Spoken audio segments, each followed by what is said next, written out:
బలూచిస్తాన్ కూడా అక్కడ ఉంది. బలూచిస్తాన్ విషయంలో ఇప్పటికే అమెరికా అంటుంది, చైనా అండ్ పాకిస్తాన్ మధ్యలో వీళ్ళు ఒక సిపెక్ లైన్ కూడా వేయడం జరిగింది, ఒక రోడ్డు కూడా వేస్తున్నారు.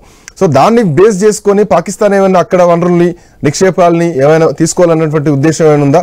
ఒకవేళ అదే జరిగితే కనుక అటు చైనా నుంచి చాలా తీవ్రమైన ప్రతిఘటన వచ్చేటువంటి ఛాన్సెస్ కూడా ఉంటాయి కదా. ఇవన్నీ సపరేట్ ఇన్స్టెన్సెస్ అండి, ఇవన్నీ వేరు ఇన్స్టెన్సెస్. ఇవన్నీ ఒక చోట మీరు ఒకటి బాగా జాగ్రత్తగా అర్థం చేసుకోవాల్సిన విషయం ఏంటంటే, పాకిస్తాన్ కి సపోర్ట్ చేస్తున్న దేశాలన్నీ ఇస్లామిక్ దేశాలన్నీ సున్నీ దేశాలు. అవును, ఇరాను షియా. ఇరాన్ అంటే ముందు నుంచి సౌదీ అరేబియాకి, ఇరాక్ కి వీళ్ళందరికీ పడదు. ఇప్పుడు సున్నీ పాపులేషన్ ఏదైతే ఉందో పాకిస్తాన్ లో, వాళ్ళంతా షియా మాస్కుల మీద బాంబులు వేసి వాళ్ళని చంపేస్తున్న రకాలు ఇప్పుడు. కాబట్టి ఈ రిలీజియస్ డివైడ్ వాళ్ళలో సెక్టేరియనిజం అని ఉంటారు కదా, ఈ సెక్టేరియనిజం వల్ల వాళ్ళు కలిసి ఎప్పుడు ఒకళ్ళనొకళ్ళు సాయం చేసుకోవడం, లేదంటే ఒకళ్ళ మీద ఒకళ్ళు ప్రేమలు గురిపించుకోవడం ఇవన్నీ ఉండవు. పాకిస్తాన్ వాళ్ళ మీద దాడి చేయాలి అని అనుకున్నా కూడా వాళ్ళు చేయలేరు, ఎందుకంటే వాళ్ళకున్న సమస్యలే బోల్డండి, వాళ్ళు చేయలేరు, అది కుదరదు. ఇప్పుడు మనం ఎలా ఆలోచించాలంటే, ఇప్పుడు ఈ జరుగుతున్న యుద్ధం వల్ల ఎవరికి నష్టం, ఎవరికి లాభం, ఎవరు ఎక్కువగా ఉపయోగపడతారు, ఎవరు ఎక్కువగా ముందుకు వస్తారని నాకు తెలిసి ఇప్పుడు ఇది ఎవరికి లాభం కాదు, అందరికీ ఆర్థికంగా ఇది దెబ్బతీసే పద్ధతిలోనే వెళ్తోంది. మూడో ప్రపంచ యుద్ధానికి ఇది స్పార్క్ అవుతుందా లేదా అనేది చూడాలి. ఎందుకంటే అటు రష్యా, చైనా, ఇరాన్ ని చాలా ఎక్కువగా సపోర్ట్ చేస్తున్నాయి, ఎక్కువగా వాటి వెనకాల నిలబడుతున్నాయి. అమెరికా, ఇజ్రాయెల్ వెనకాల నిలబడుతుంది. ఇప్పుడు G7 కూడా ఇజ్రాయెల్ కి సమర్థిస్తూ ఒకటేదో స్టేట్మెంట్ ఇచ్చింది. ఇది అక్కడ చూడాల్సిన మొదటి విషయం. రెండో విషయం, భారతదేశం మీద ఎట్లా ఇంపాక్ట్ ఉంటుంది, మన వాళ్ళు ఇరాన్ ని సపోర్ట్ చేస్తారా, ఇజ్రాయెల్ ని సపోర్ట్ చేస్తారా అనేది మోస్ట్ ఇంపార్టెంట్. ఇక్కడ భారతదేశం కీలకమైన పాత్ర పోషించి వీళ్ళిద్దరి మధ్యలో సంధి కనుక సమకూరిస్తే, సీజ్ ఫైర్ కనుక తీసుకురాగలిగితే, భారతదేశపు స్టేచర్ అంటే వరల్డ్ పవర్ కింద భారతదేశపు స్థాయి పెరుగుతుంది. ఇప్పుడు ప్రపంచ యుద్ధానికి అడుగులు పడుతున్నాయా? ఈ యుద్ధం ఇజ్రాయెల్, ఇరాన్ మధ్యలో జరుగుతున్నటువంటి యుద్ధానికి ఎండ్ కార్డ్ ఎక్కడ పడుతోంది? రిమోట్ ఎవరి చేతిలో ఉంది? ఈ రిమోట్ అమెరికా చేతిలో ఉంటే ఎందుకు తాత్సరం జరుగుతుంది? అమెరికా ఉద్దేశం ఏంటి? అమెరికా దీంట్లో పొందాలనుకుంటున్న లాభం ఏంటి? ఇరాన్ని కట్టడి చేయాలంటే పాకిస్తాన్ భూభాగాన్ని వాడి, ఇరాన్ పాకిస్తాన్ భూభాగానికి 900 కిలోమీటర్లు మైట్ బి అంతే ఉంటుంది. సో ఇట్లా నేపథ్యంలో ఆ అణు ప్రయోగాల్ని ఆపాలన్నా, ఇరాన్ని కట్టడి చేయాలన్నా పాకిస్తాన్ భూభాగాన్ని వాడడానికి అమెరికా ప్రయత్నాలు చేస్తోంది. దాంట్లో భాగంగానే Pakistan army chief Asif Munir America పర్యటనలో ఉన్నారా? ఇలా చాలా అంశాలు వస్తున్నాయి. అయితే వివిరావు గారు, ఇందాక మీరు రాచరిక వ్యవస్థకు సంబంధించి ఒక మాట అన్నారు. సో ఇరాన్ అంటేనే అమెరికాకు పడని పరిస్థితి, అట్లాంటిది ఇరాన్ రాజు పహలావి ఇప్పుడు అమెరికాలోనే తలదాచుకున్నారు, అమెరికాలోనే ఆయన ఉంటున్నారు. సో ఇరాన్ అంటే గిట్టనటువంటి అమెరికా తన దేశంలో ఆశ్రయం పొందినటువంటి రాజా పహలవీకి చేస్తున్నటువంటి సపర్యలు మనం చూస్తున్నాం. సో ఇప్పుడు ఖొమైనీని ఇక్కడ దింపుతారా? ఈ యుద్ధం చూస్తే ఇంకేం చేస్తారా అన్నది సెకండరీ థింగ్, ఏమైనా జరగవచ్చు. బట్ తర్వాత అమెరికా ఉద్దేశం ఏమై ఉండొచ్చు? రాచరికాన్ని మాత్రం ఒప్పుకునే పరిస్థితిలో ఇరానియన్ లేరు కదా. ఎప్పుడైతే సిరియాలో రష్యా ఇంపాక్ట్ తగ్గిందోనే వాళ్ళు అసాద్ని మార్చగలిగారు. అసాద్ని మార్చి వాళ్ళకి అనుకూలంగా ఉన్న గవర్నమెంట్ ని తీసుకొచ్చారు. ఇప్పుడు ప్రస్తుతానికి అది ప్రపంచంలో మిగతా వాళ్ళకి ఎవరికి ఇష్టం లేకపోయినా కానీ వాళ్ళకి అనుకూలమైన గవర్నమెంట్ ని తెచ్చుకోగలిగారు.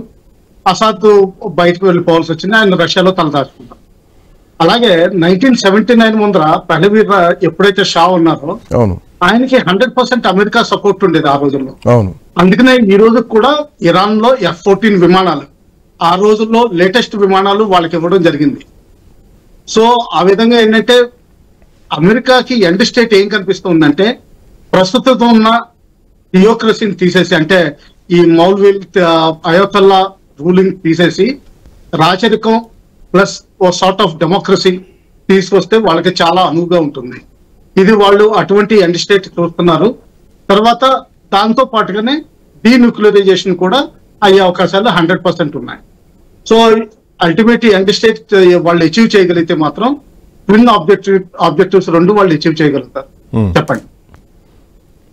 అంటే అప్పుడెప్పుడు ప్రజా విప్లవం దారి తీసినటువంటి పరిస్థితులు మళ్ళీ వచ్చేటువంటి అవకాశాలు ఏమున్నాయో, ఒకవేళ అట్లాంటి నిర్ణయాలు ఏమైనా తీసుకుంటే?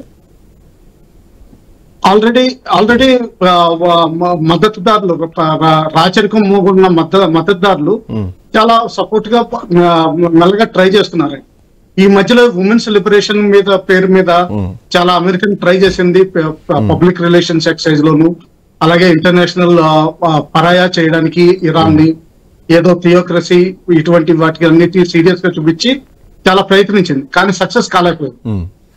ఈసారి మాత్రం ఒక టార్గెట్ ఒకటే ఉన్నారు, ఆయతల్లాని వాళ్ళు ఒకవేళ లొంగ తీసుకోగలిగితే పర్వాలేదు, అదే చర్చలకు తీసుకొచ్చి ఆయన చేత అగ్రిమెంట్ చేయించుకుంటే పర్వాలేదు.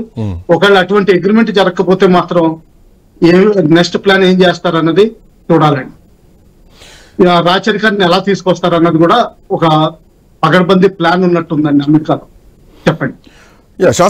శాస్త్రి గారు మళ్ళా రాచరిక పోకడ్లు, రాచరిక వ్యవస్థలో వచ్చేటువంటి ఛాన్స్ ఉన్నాయా? ఆన్ టేబుల్ ఆయతుల్లాతో కాంప్రమైజ్ చేపిస్తారా? ఇరాన్ విషయంలో ఎట్లా అమెరికా ఇజ్రాయెల్ ఎట్లాంటి అడుగులు పడబోతుంది అనుకోవాలా? అండ్ ఒకవేళ ఇజ్రాయెల్ ఎత్తుగడలు ఎంతవరకు ఫలిస్తాయి? మళ్ళా తిరిగి రాజు పగ్గాలు చేపట్టేటువంటి పరిస్థితులు ఏమైనా ఉన్నాయా? ఎట్లా చూడొచ్చు? వాట్ నెక్స్ట్ ఏం జరగబోతుంది అనుకోవాలా? వాళ్ళ దగ్గర అలాంటివి ఉండవండి. వాళ్ళకి ఆయిల్ కొట్టేయాలి, ఇరాన్ ఆయిల్ కొట్టేయాలి, కమ్యూనిని చంపేయాలి, అంతే. ఈ రెండే టార్గెట్లు, అంతకు మించి టార్గెట్లు ఏం లేవు. వాళ్ళు ఆయిల్ కొట్టేయాలి, కమ్యూనిని చంపేయాలి, అంతకు మించి. ఇప్పుడు మీరు నన్ను బ్లడ్ గా అంటే as an economist I can tell you, America is insolvency petition లో ఉంది. వాళ్ళ ఆర్థిక వ్యవస్థ కూలిపోయింది. ఇజ్రాయెల్ ఆర్థిక వ్యవస్థ పోయింది, నాశనం అయిపోయింది. ఇంకా ఇజ్రాయెల్ బతుకుతున్నాను నేను. వాళ్ళు వార్లు చేస్తే మీరు ఇది జరగదండి. మీరేమైనా ఆయిల్ కొట్టచ్చు, అవి కొట్టచ్చు, అవి $30 trillion ఇంటెంప్ట్ అంటే ఇట్స్ నాట్ ఎ జోక్.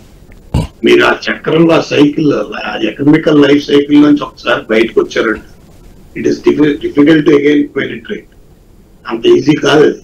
ఇవన్నీ ఏంటంటే ఆ ట్రంప్ ఎంత గెలిచి రెచ్చగలమన్నారు, ఆయనకి ఎంత గెలవడం చేత కాదని చెప్పి ఒప్పుకున్నాడు. ఆయనకు అర్థం అవట్లేదు. The story doesn't understand. Is simple. ఆయన యాక్సెప్ట్ చేయవలసింది ఏంటంటే, ఈ should have accepted, yes there is that total external డెప్ట్ is crossed all limits and the cost of డెప్ట్ is paying $2 trillion per annum. అది మేము యాక్సెప్ట్ చేయలేకపోతున్నాం. అది ఎక్స్ప్లిసిట్లీ పైకి వెళ్ళిపోయింది. టారిఫ్స్ అని చెప్పి పట్టుకున్నాడు, కానీ ఆ కాన్సెప్ట్ ఆయన ఏంటంటే ఓన్లీ జస్ట్ డైవర్షన్ టాక్టిక్స్. ఈ 100 days లో ఏం చేశాడు అది చెప్పుకోవడానికి లేవు ఆయన దగ్గర. సో అలా అని యుద్ధం చేయలేడు. అందుకే ఏం చేస్తున్నాడు, ఎవరో వాళ్ళని తోస్తున్నాడు. ఎందుకంటే ఇది America can't afford for any war. Forget about Pakistan మీద కాదు, ఎవరి మీద వారు చేయలేని పరిస్థితి. ఎందుకంటే అటువంటి సిచ్యువేషన్ లో వాళ్ళు వచ్చేసారు. సో ఆయన ఏంటి చూపిస్తున్నాడు. మొన్న అమెరికన్ పెరేడ్ కూడా చేశాడు.